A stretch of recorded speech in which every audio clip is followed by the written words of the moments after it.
Intervensi itu memang dimungkinkan, tapi pihak yang diintervensi, misalnya dari pihak KPK sendiri itu mau atau tidak diintervensi. Kalau pimpinan KPK nanti konsisten menjalankan aturan hukum bahwa KPK itu adalah lembaga negara yang independen dalam menjalankan tugasnya itu, yaitu bebas dari pengaruh dari pihak manapun juga. Artinya bebas dari intervensi dari pihak manapun juga, entah itu adalah pejabat tinggi atau bahkan sampai presiden pun, ini KPK harus tidak mau untuk diintervensi.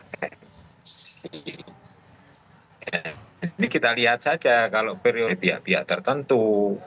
Nah, sekarang kita melihat bahwa penanganan hukum itu adalah didasarkan atas fakta-fakta bukti yang ada yang telah dikumpulkan, kemudian dia berlanjut untuk menetapkan misalnya status hukum pihak tertentu. Kali ada dugaan masyarakat tentunya adalah intervensi. Jadi seharusnya walaupun diintervensi ya jangan mau untuk diintervensi karena ada landasan hukumnya dia untuk tidak mau diintervensi. Apa itu ya pasal yang ada di dalam Undang-Undang KPK itu. Undang-Undang 30 2002 sekarang ini untuk Undang-Undang 19 tahun 2019. Itu Baik. pasal 4-nya itu masih mengatakan itu. Apakah ada unsur politiknya, artinya tekanan tertentu untuk menyudutkan parpol tertentu? Ini saya kira juga Mhm. tidak. Karena KPK ini kan independen, tidak ada urusannya dengan politik. Dan Baik. masalah penanganan kasus-kasus melibatkan oknum dari politik itu tidak kali pertama. Mhm. Jadi misalnya Ketua Umum Demokrat ya pernah diproses hukum pada waktu itu yang rezim berkuasa adalah dari Partai Demokrat. Artinya apa? Tidak ada aspek politik yang di situ, murni penegakan hukum.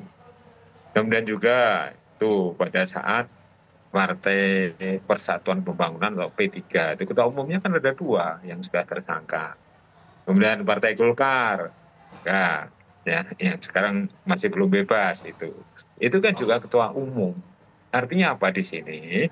Bahwa KPK itu dalam melaksanakan tugasnya itu yang murni hukum, tidak ada trik-trik politik untuk menyudutkan parpol tertentu juga tidak ada.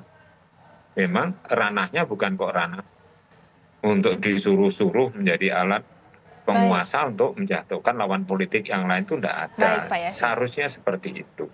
Baik. Begitu, Mbak. Baik, Pak Yasin, ini mungkin kami juga ingin tahu pendapatnya dari Pak Henry Satrio seperti apa. Karena kan kalau kita lihat ya, Pak Henry Satrio ini di awal tahun 2025 nanti akan ada kongres dari PDIP sendiri. Apakah kemudian ini juga kan kalau kita lihat hukum ini menjadi dasar. Ini kemudian apakah ada arti untuk mengganti Hasto atau seperti apa dari pendapat Anda? Singkat saja Pak Henry. Kalau itu kan internalnya PDI Perjuangan ya. Tapi yang ingin saya garis bawahi adalah PDI Perjuangan sebuah partai politik yang tidak pernah kehabisan kader bagus gitu ya.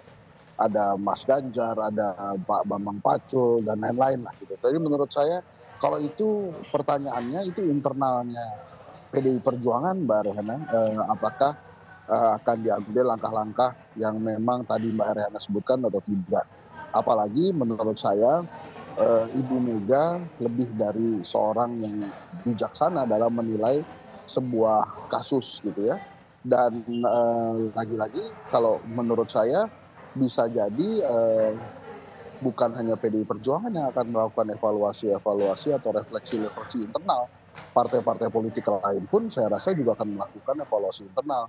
P3 misalnya yang kemudian tidak lagi masuk ke Senayan, kemudian ada Golkar yang kemarin mungkin gagal di pilkada.